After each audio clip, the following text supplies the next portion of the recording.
All right. Hello, hello, Facebook universe. Happy hump day or happy whatever day it is that you come across this video.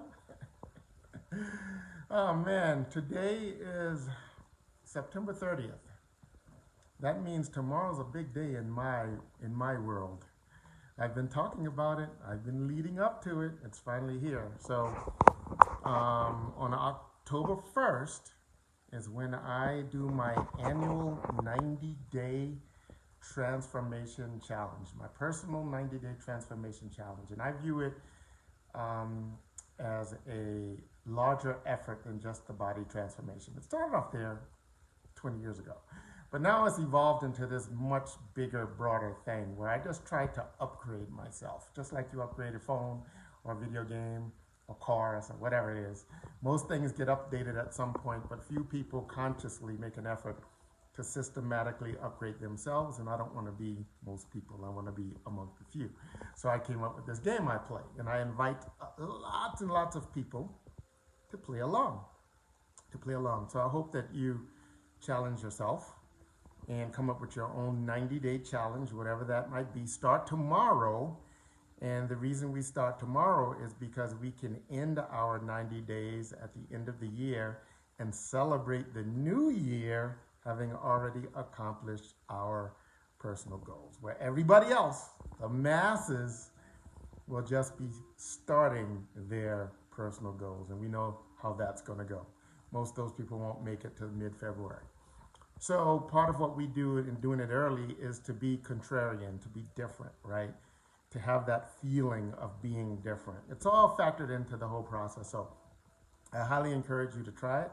But today what I want to talk about is I want to talk about a life experience I had that I've turned into a life lesson for myself that I eventually shared over the many, many years. So I call it the fourth component of fire. The fourth component of fire. Human fire, that is. Human potential. And this started many, many, many moons ago. Many people know I was in the military twice. I was in the Navy and I was in the I was an officer in the Marines as well. But my first tour in the military was in the United States Navy. I was stationed on a ship. And I had the experience of going to aviation firefighting school. So I go to this aviation firefighting school, and this is the background to the fourth components of fire idea, right? So I'm going to walk you through it. Come with me if you will. 100 years ago, back when I was in the Navy. Anyway, I was in firefighting school. Aviation firefighting school was like a couple week long thing we had to go through. People were selected to go to. I was amongst that group. And the very first thing we did, true to military form, right, is we sat down in a classroom and actually had classes on fire. And way back then, we learned what was required for fire to exist. In other words, the components of fire. And the instructor told us that for the longest time before that, right, so we're going way back in the dark ages now, they thought that fire basically had three components: heat, fuel, and oxygen. That if you had enough heat, fuel, and oxygen in the same place, fire could and might probably exist. And then with the advent of different technologies and then when our knowledge grew over time, we realized that there was a fourth component of fire. And they called it the uninhibited chain reaction.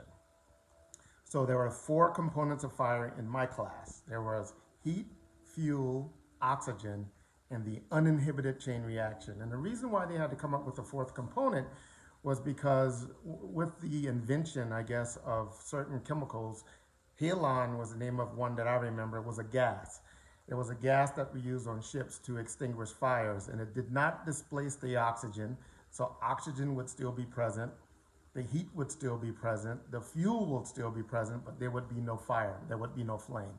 So they realized that there was this fourth element that needed to be in place for a fire to exist, and they called it the uninhibited chain reaction. So we go through this class and they teach us this fire drill, right? And then after class, after the week long of instruction on how to do all the different things and wear all the equipment, we had a practical application where we would go out. We went out to this mock ship, this fake ship on land, and it was all portion of a ship, like a fake couple of rooms of a ship. But the bottom of the floor in that mock ship was like a grated metal flooring with all the holes in it, sort of like a stiff chain link fence, if you can imagine that.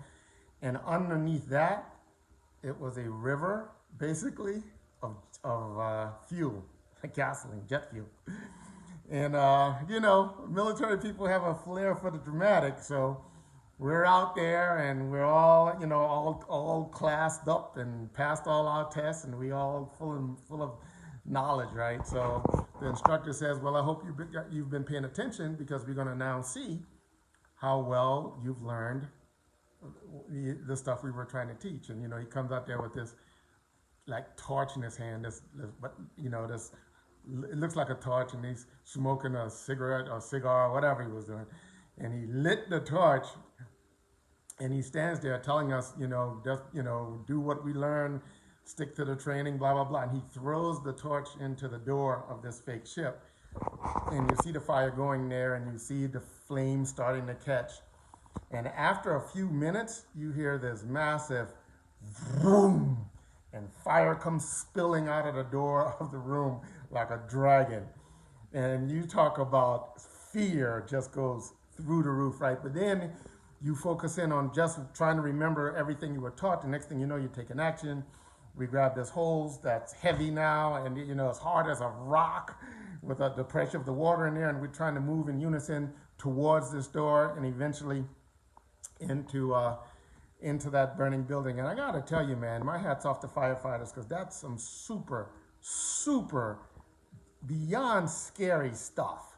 I mean, you walk into this ship and it's pitch black dark, and although it's full of flame, you can't even see it. You can't even see the flame that you can feel, and it feels like it's about to sear, right, your fire protective gear off and your breathing apparatus off. And the only thing you can really hear, right, you hear like three things, right? You hear the voice in your head reminding you of what you're supposed to do. You hear yourself breathing, and you hear your heart just boom, boom, boom, boom, boom, boom, racing out of it. It's a crazy experience, and quite terrifying, quite honestly. And this is just a fraction of what community firemen have to be prepared to go through. So, anyway, that was that class, and that whole experience gave me the background to. It stuck with me, right? Just the whole thing, just the class and the experience and the fear, all that stuff. But what I want to talk about today is what we learned in that class and what it's come to mean to me now. So the 4 components of fire. So the question I asked myself many, many years ago, if we view human potential as human fire, what would be the 4th component, if you will? What would be the 4th component? And I think that the 4th component would be a clear, emotionally connected perspective on your why.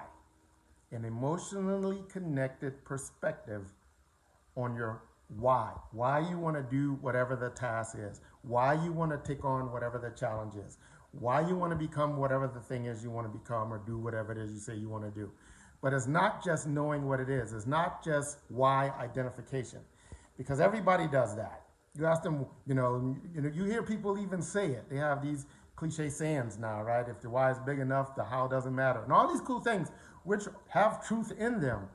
But most people pretty much stop at why identification. I know why I want to do this thing. I want to do this thing to change my life, or to make a better life for somebody I love, or they can tell you what it is. And that's about as far as they're taken. What I'm talking about is a little bit deeper than that. I'm talking about an emotionally connected perspective on that why. So by perspective, I want you to think about a point in space, right? So if you think about an object, and you imagine that as an object, a box, a ball, a pyramid, or whatever you can imagine. And there's a front view, a back view, a side view, a bottom view, right? These are all different perspectives of of a single object. And even though from one perspective you can identify what it is, right? Oh, that's a block. Okay. But if you had multiple perspectives, you have a better and deeper and truer understanding or knowing of that thing, the block in this example. And I think that's the approach you need to take with your why. So I've been talking about my this 90-day challenge, and I even did a kind of pre-work up exercise for you guys out there, and then you can get that at challengemanifesto.com. But what I'm attempting to do in those instructions is walk you through a process that ends up with you having this clear, emotionally connected perspective on your why. Now, I don't tell you what the why is. You need to bring that to the table. I don't tell you what your challenge should be. You need to bring that to the table. But having done this thing, for a couple of decades now, there are just some things that work for me, and I think they're going to work for most people if applied. So I encourage you to do that. As I do every single year, I invite you to join me on this 90-day challenge. Just do the best you can with it. Think about it. If you can only make it for 30 days, you will complete a 30-day challenge in 2020 before the end of the year. That's still awesome. If you make it to 2 months, you complete a 60-day challenge, right? And if you can do it all the way until the end of the year, you will complete a 90-day challenge. We have some built-in holidays.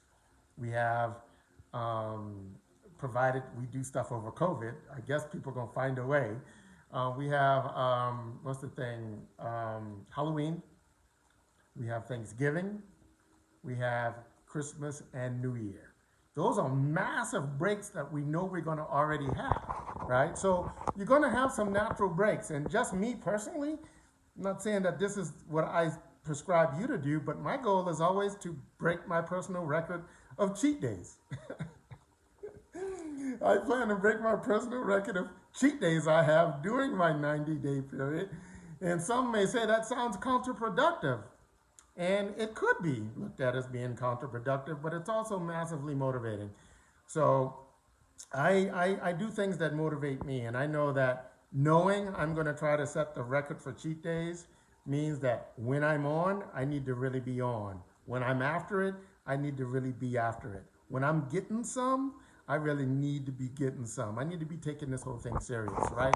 So I make this a game.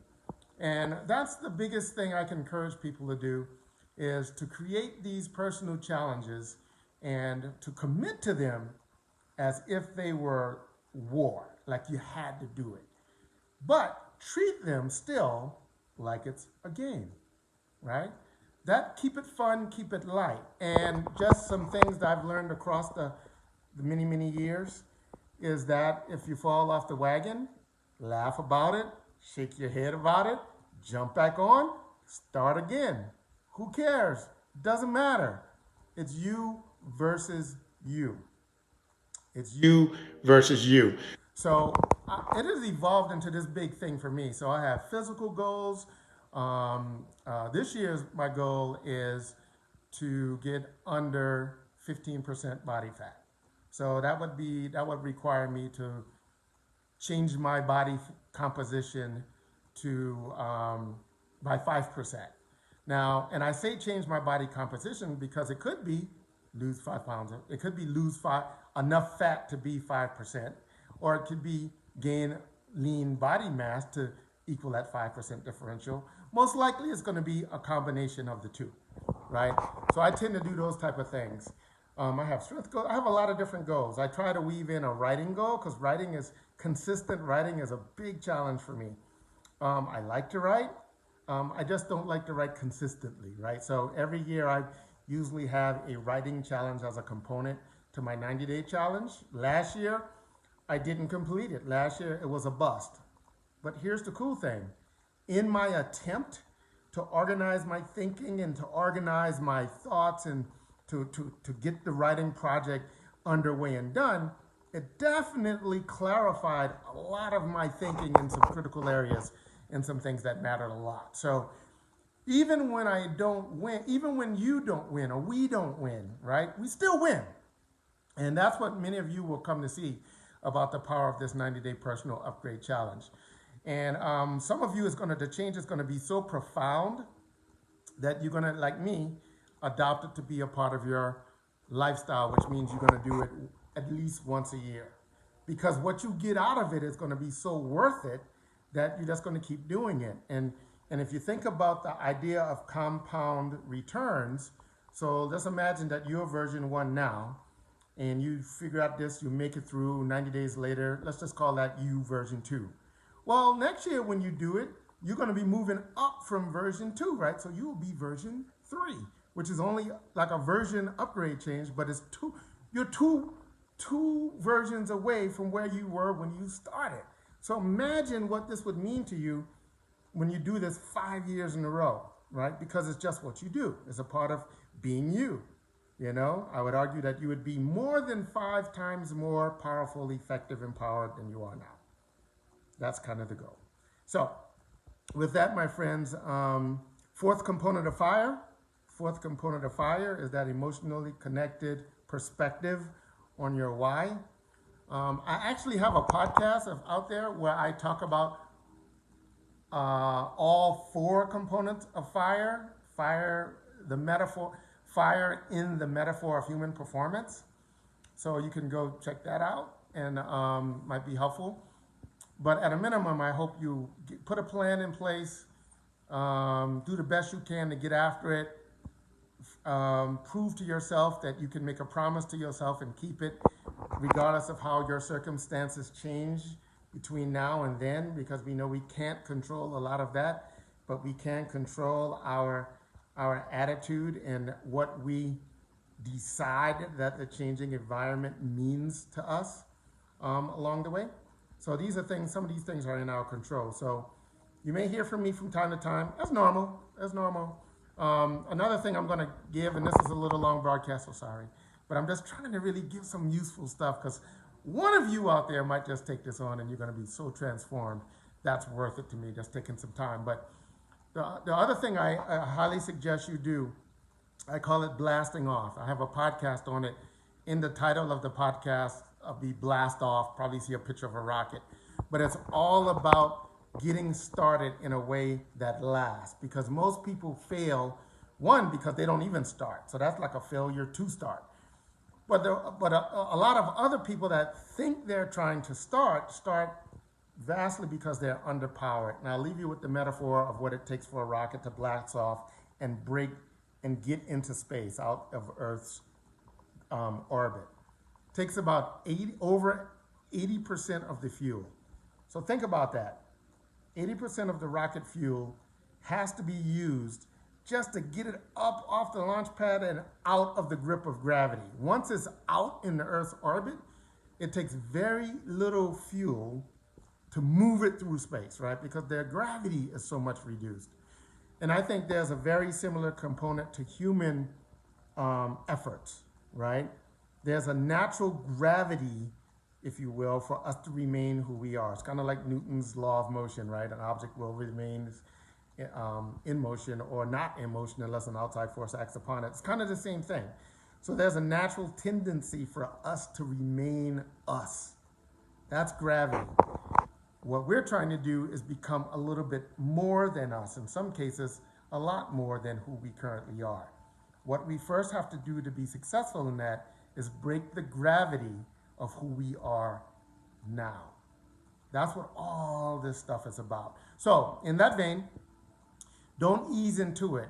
If you want to do something, overdo it in the beginning. For example, my goal is to work out probably, during this 90 days, I'm going to probably average working out 4 to 5 times a week, right? But the beginning of that is going to be crazy, right? I already started my beginning, because I don't even wait for the start date now. So today is the 30th. And just because I know this is coming and I know how committed I am to this before the official start date, I've done 35 workouts to date in this month. That doesn't even count. And the reason why I do that is to break the gravity, the inertia of who I am, so that I know the intention to maintain 4 days a week is easy compared to this month, right? Because I did a bunch of 2-a-days, a bunch of things. So what I want to sustain is going to be easier than what I did in the month, in the warm-up month, in the pregame month, right? It's going to kind of feel like a vacation. Again, play these little games with yourself. It makes it more fun. It makes it more easy. It makes it more sustainable. It makes it more doable. And you're going to be highly, highly motivated because of that. So, with that, you are cordially invited to meet the better you, if you can get through the challenge that is you. All right, guys, thank you for bearing with me on this long video, but it's some powerful stuff, and I'm excited. I'm excited. Every year by December, people are telling me, man, I wish I would have started, wish I would have, could have, started when you did, because I'm celebrating, done, got it, check the box. Whatever I did, I do. And everybody else is just saying, oh, let me get my New Year's resolutions together. You feel very empowered and special. You feel different. You feel that you are worthy. All of these are good things. We'll break down some of these components of this mindset over the course of the next 90 days. So I will see you there. Take care.